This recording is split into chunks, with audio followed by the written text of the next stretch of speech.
Иначе се работи на повеќе позиции во Кавадарци, во делот на комуналната изградба се решаваат мощни значајни проблеми во градот.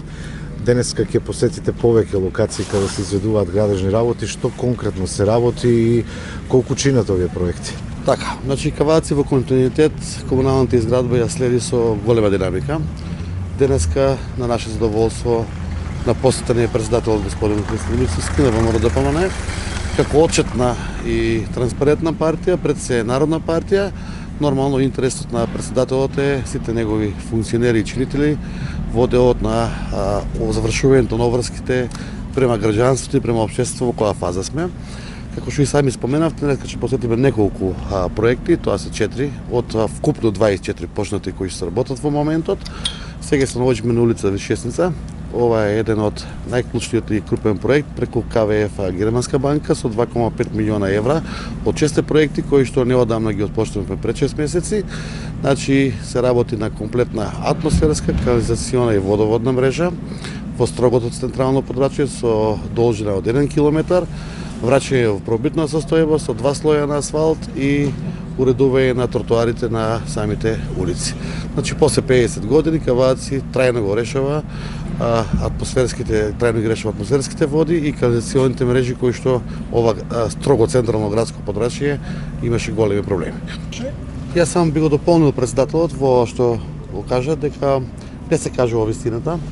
Мојата функција е во тоа што Фени, односно Евроникел, сега ще се наоѓа на територија на општина Кавадарци и еден од најголемите компании во Република Македонија по извоз и по ношење на девизен прилив.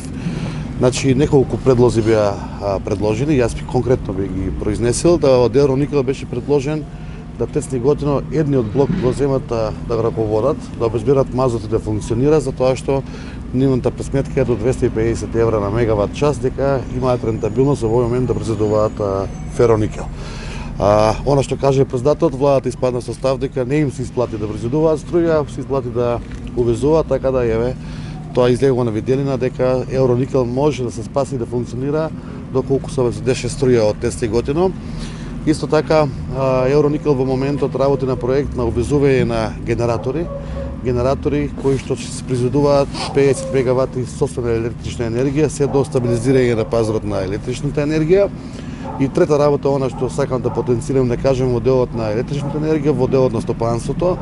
И сами увидовте дека сега ги обвинуваме компаниите дека не биле заинтересирани за повластена цена на електрична енергија од 80 евра по мегават.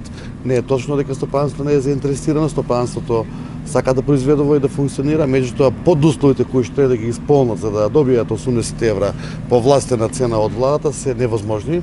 Едноставно, доколку имате стаја на фотоволтаици, вас не ви следува, или доколку цената на учество на електричната енергија ви учествува 30%, а репроматеријалот ви е покачен со 300%, вас после тоа ќе бидете уценети или условени да продавате по цена која што пак нема да бидете рентабилни.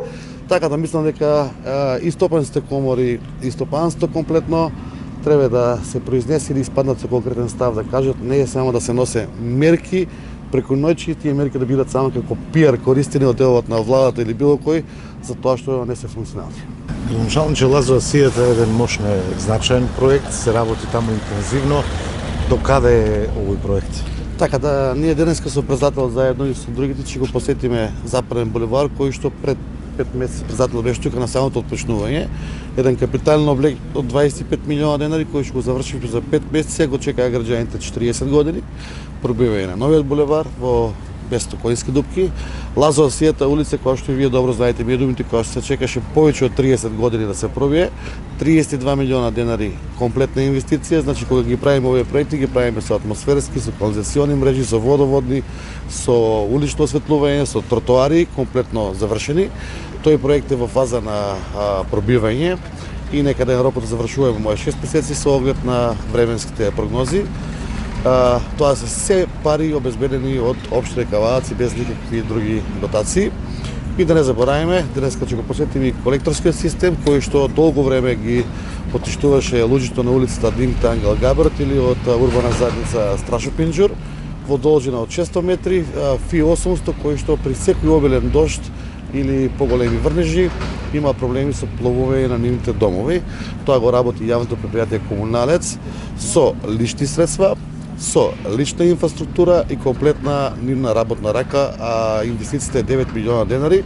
Сакам тоа да го потенцирам да кажем дека нашето јавно предпријатие е во добра кондиција и единствено јавно предпријатие кое што само прави такви реконструкции од голем аспект и заедно, заедно и со советниците од ВМРО-ДПМН и со председателот консултација и на моја иницијатива предложивме да јавното предпријатие Комуналец оваа година, најтешка година, земе 13-та плата вработените во јавното предпријатие Комуналец, покрај тоа што му е исплатено и К15, и морам да потенцирам да кажам тука дека опозицијата во град Кавадарци, тоа е Социјалдемократскиот сојуз, се против 13-та плата на нашите работници од јавното предпријатие Комуналец, а замислите, плативе се толку на ниско ниво што луѓето едва и си ги прехрануваат своите семејства. Така да ние сме на страна на народот и на страна на работачите.